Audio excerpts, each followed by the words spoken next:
ፈላጊዎች ቁጥር ከ27 ሚሊዮን ወደ 2.3 ሚሊዮን ወርዷል ይላል። ነገር ግን መሬት ላይ በጦርነትና በድርቅ ምክንያት የተፈናቀሉ የዕለት ደራሽ እርዳታ ያጡ ለቤተሰቦቻቸው ፍጆታ በቂ ምርት የማያመርቱ በሚሊዮን የሚቆጠሩ ዜጎች እያሉን ይህንን ቁጥር ወደ 2.3 ሚሊዮን ዝቅ አድርጎ ማቅረብ ፖለቲካዊ ቁጥር ማሳመር እንጂ የዜጎችን ነባራዊ ህይወት በተጨባጭ የሚያሳይ አይመስለኝም። እንደ WFP ፋኦ ፋሚን ኢርሊ ዋርኒንግ ኔትወርክ የሚያስቀምጡት ዝቅተኛ ግምት ከ15.8 እስከ 21.4 ሚሊዮን ኢትዮጵያ ከፍተኛ የምግብ እጥረት ውስጥ እንደሚገኙ ነው። መንግስታዊ ካልሆኑ ድርጅቶች ጋር በተያያዘም የእርዳታ እህል አቅርቦት እንዳያከፋፍሉ በመንግስት መከልከላቸውና ወደ ጥሬ ገንዘብ ድጋፍ ወይም ካሽ ትራንስፈር እንዲያተኩሩ ብቻ መገደዳቸው ተገልጿል። ይህም በገበያ ላይ ካለው የዋጋ ግሽበት አንጻር በርካታ ቤተሰቦችን ለከፋ የምግብ ዋስትና እጥረት የሚዳርግ ነው። የዓለም አቀፍ የገንዘብ ድርጅት እና የዓለም ባንክ በርካታ ገንዘብ ዶላር ወደ ኢትዮጵያ ኢኮኖሚ ኢንጀክት እያደረጉ ነው፣ ፓምፕ እያደረጉ ነው። ይህ መግባቱን ተከትሎ ደግሞ የመጣው ጊዜያዊ የማክሮ ኢኮኖሚ መረጋጋት ታይቷል። እሱ ጥሩ ነው።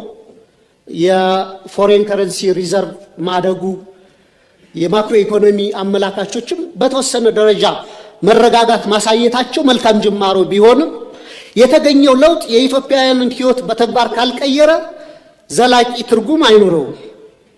የችግሮቻችን ስረ መሰረት ችላ በማለት በጊዜያዊ ማስታገሻዎችና በፎሬክስ ክምችት እድገት ትረካ ብቻ ሀገር ረጅም መንገድ መውሰድ የምንችል አይመስለኝም። 3 የመፍትሄ ሐሳቦች። ክቡር ጠቅላይ ሚኒስትር፣ እኔ በተደጋጋሚ ለማሳየት እንደሞከርኩት ለሀገራችን ዘላቂ ሰላምና መረጋጋት፣ ብሔራዊ ደህንነትና ልማት የሚከተሉት 3 መፍትሄዎች ዛሬም በመጨረሻ ቀን ደጋግሜ ማቅረብ እፈልጋለሁ። 1 እውነተኛ ብሔራዊ ውይይትና የፖለቲካል መፍትሄ ፖለቲካል ሴትልመንት መድረስ አለብን። በብሔራዊ ምክክር አጀንዳ ማሰባሰብ ሂደት ከ200 ሺህ በላይ ዜጎች ተሳትፈውባታል የተባለለት ሂደት ሐምሌ 2008 ጀምሮ ሀገራዊ ምክክር ጉባኤው እንደሚካሄድ ተገልጿል።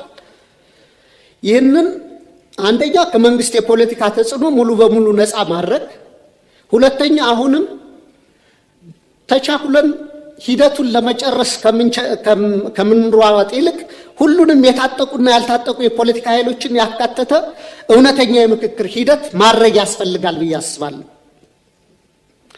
ሀገራችን እግር ከወርች አስረው የያዟትን የፖለቲካ ቅራኔዎች በዘላቂነት ለመፍታት ወደ ነፃና ፍትሃዊ የሽግግር ሂደት ትራንዚሽናል ጀስቲስ ሂደት ማምራትና ሁሉን አቀፍ ሀገራዊ እርቅ ማውረድ ብቸኛው መውጫ መንገዳችን ነው። የታጠቁ ኃይሎች ውጊያ በቀጠሉበት ሁኔታ የሚካሄድ የምክክር ሂደቱ በተጠናቀቀ ማግስት የእርስ በርስ ጦርነቱ ከቀጠለ የምክክር ሂደቱ ከፍተኛ የገንዘብና ጊዜ ባከነበት ትርጉም የለሽ ሂደት ሆኖ እንደ ማንነትና ወሰን እንዲሁም እንደ ብሔራዊ እርቀ ሰላም ኮሚሽኖች ያለ ውጤት ይበተናል። 2 ሁሉን አሳታፊ ህገ መንግስታዊ ማሻሻያና እውነተኛ ፌደራላዊ ስርዓት ማቆም ያስፈልጋል። ሁሉም ዜጎች እኔ የሚሉት ህገ መንግስት እንዲኖረን የህገ መንግስት ማሻሻያ ማድረግ፣ ውሳኔዎችን ከአንድ ማዕከል በኃይል ከመጫን በመውጣት የክልሎችን የራስን ዕድል በራስ የማስተዳደር መብት ሙሉ በሙሉ የሚያከብር ነገር ግን ሀገራችንን ከብሔር መከፋፈል ወይም ባልካናይዜሽን የሚያወጣና ሀገራዊ እድገትን የሚያሰፍን ሚዛናዊ የስልጣን ክፍፍል መፍጠር፣ የሀብት ክፍፍሉንና ፊዚካል ፌዴራሊዝሙን የፈጠሩት የሀብትና የልማት ኢፍትሃዊነትንም ማረም ያስፈልጋል። የሀገር ውስጥ የምርት መነቃቃትና ማህበራዊ ዋስትናንም ማጠናከር ይገባናል። ትኩረቱን በኮሪደር ልማት፣ በሎጆችና ሪዞርቶች ግንባታና በወንዝ ዳር በፓርኮች ግንባታ ላይ ያደረገውን አካሄድ ገታ በማድረግ ለሀገር ውስጥ መሰረታዊ አምራች ኢንዱስትሪዎች ክሪቲካል የሚባሉ ኢኮኖሚያችንን በደንብ ሊያነሱ የሚችሉ ብረት ማውጣትና ማቅለጥ፣ ሜታለርጂ፣ የማሽነሪ ኢንጂነሪንግ፣ የነዳጅ ማጣሪያ፣ አሳውሳለሁ የነዳጅና ማዳበሪያ ማጣሪያ ፕሮጀክቶች ከመጀመራቸው ከ6 ወር በፊት ክቡር ፋይናንስ ሚኒስትሩን ለምን እነዚህን ፕሮጀክቶች አናስብም እያልኩ እየጠየቁ ነበር እና ያኔ በጀቱ በጣም ከባድ ነው በእኛ አቅም አንችልም እየተባለ ነበርና አሁን የናቹራል ጋዝ ማውጣት ፕሮሰስ መጀመሩ በሱ ደስተኛ ነኝ። ግን ጎረቤት ሀገሮቻችን አሁንም ነዳጅ ያመርታሉ። ከነዚህ ሀገሮች ገዝተን አጣርተን ባይ ፕሮዳክቱንም የመጠቀም የሀገራችንን የነዳጅ ፍጆታ ከመሸፈን አልፈን ለጎረቤት ሀገሮች መላክ ስለምንችል በደርግ ጊዜ ተደርጎ ስለነበር አሁንም የነዳጅ ማጣሪያ እንዲታሰብበት የማዳበሪያ ፋብሪካም ጠይቄ ነበር። የዩሪያው መጀመሩ በጎ ነው። የዳፕ ማዳበሪያ ፋብሪካ ማሰብ መጀመር አለብን። የፋርማሲውቲካል ኮምፕሌክስ፣ ምግብ ዘይት፣ ቴክስታይል ወዘተ እነዚህ ፋብሪካዎች ላይ መስራት ያስፈልገናል። እንደ ባቡር ሀገር አቋራጭ ፍጥነት መንገዶችና የኃይል ግንባታ ለመስኖ መጠጥና ለተለያዩ አገልግሎቶች የሚውሉ መልቲፐርፐስ ግድቦች፣ ዘመናዊ ግብርና፣ የመኖሪያ ቤቶች ግንባታና ለምግብ ዋስትናና ለድሆች የሚሆን ጠንካራ ማህበራዊ የደህንነት መረብ መዘርጋትም በቀጣይ ሊታሰብበት ይገባል። በመጨረሻም ጥያቄ መንግስቱ ላለፉት 5 ዓመታት ሲከተለው የቆየውን የፖለቲካ ችግሮችን በኃይል ከመፍታት ወደ ሰለጠነ የፖለቲካ ድርድር በመሻገር ሀገራዊ አቅምን የበሉትን የትጥቅ ግጭቶች በዘላቂነት ለመቋጨት ሁሉንም የታጠቁ ኃይሎች የሚጋብዝበት እውነተኛና አካታች የፖለቲካ ድርድር ለማድረግ እንዲሁም የህዝቡን መሰረታዊ ህልውናና የኑሮ ዋስትና ለማረጋገጥ የሚወስዱት በተግባር የሚለካ ግልጽ የሰላም የጊዜ ሰሌዳ ለማዘጋጀት ያለውን ቁርጠኝነት ቢያብራሩልን። የኢትዮጵያ ህዝብ በአዲሱ 2019 ዓመተ ምህረት በተግባር ላይ የሚችለው ተጨባጭ ተስፋ ምን እንደሆነም እንዲያስረዱ ጠይቃለሁ። በጣም አመሰግናለሁ። እናመሰግናለን። በመቀጠል የተከበሩ ጀግና ማለት እንዳንተ ነው። ጀግና ማለት የእውነት ቪዲዮውን እስከ መጨረሻ አድምጡትና እዩት እስኪ። አንበሳ ጀግና ማለት የጀግና ዘር ማለት እንዳንተ ነው። አንተ ተወልደ አትቀርም እንዴ? እንደ ሌሎች እንኳ ጨብጫቢም አልሆንክ። አንበሳ ጀግና የአማራ ዘር። ጉልበት ያለው መንግስት ነው የሚመስለኝ የነበረው።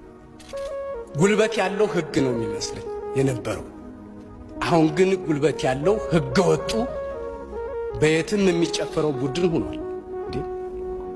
እዚህ ያለው ሰውስ እንዴት ነው ወጥቶ ሊገባ የሚችለው? ስለዚህ በየትኛውም አግባብ መግለጫ በቂ አይደለም። በቂ ሊሆን የሚችለው የሰዎችን ደም በአግባቡ ማበስ ሲቻል ነው። የሰዎችን እንባ በአግባቡ መጥረግ ሲቻል ነው። መንግስት ሰው እኮ ህዝቡ የሚኖረው እኮ መንግስትን አምኖ ነው። እንቅልፍ የሚተኛ እኮ መንግስትን አምኖ ነው። ባያምን ኑሮማ እንደ ሌላው አግሬሲቭ መሆን ይችላል። ማን ይከለክለዋል? ሌላው ህገ ወጥ ቡድን ሲሆን ዝም ብሎ ቆሞ የሚታረድበት አግባብ በምንም ታምር ሊኖር አይችልም። የየራሱ አስተዋጽኦ ማድረግ የሚችልበት እድል ስላለው ማለት ነው። ይሄን እድል ግን ለመንግስት ሰጥቶ ነው እፎይ ብሎ ተቀምጦ የነበረው። ይሄንን የማያድን መንግስት ከሆነ ደግሞ መንግስት ህገወጦችን ዝም ብሎ ህገወጥ ቡድን ነው፣ ዘራፊ ነው፣ ምንድነው ሊሆን አይችልም። ስለዚህ አንድ እነዚህ ሰዎች እነኚህ ቡድኖች በአሸባሪነት ሊፈረጁ ይገባል። ቁጥር 1 የፓርላማ ስራ ዛሬ መሆን አለበት። አለበለዚያ አስፈጻሚው ሊያመጣ የሚችልበት መንገድ በመቻቸት አለበት። ሁለተኛ መንግስት በዚህ ላይ መውሰድ የሚችልበትን እርምጃ እንዲወስድ መደረግ አለበት። ከዚያ ውጭ ግን ከዚህ በኋላ መግለጫ እየሰጡ መኖር አይቻልም። እኔም በዚህ ጉዳይ ላይ ተቀምጬ ልወያይ አልችልም። ማን የወከለኝ ህዝብ ነው? ለማን ነው ተቀምጬ ልወያይ የምችለው? በሞተ ህዝብ ደም ላይ ቁጭ ብዬ ነው እንዴ?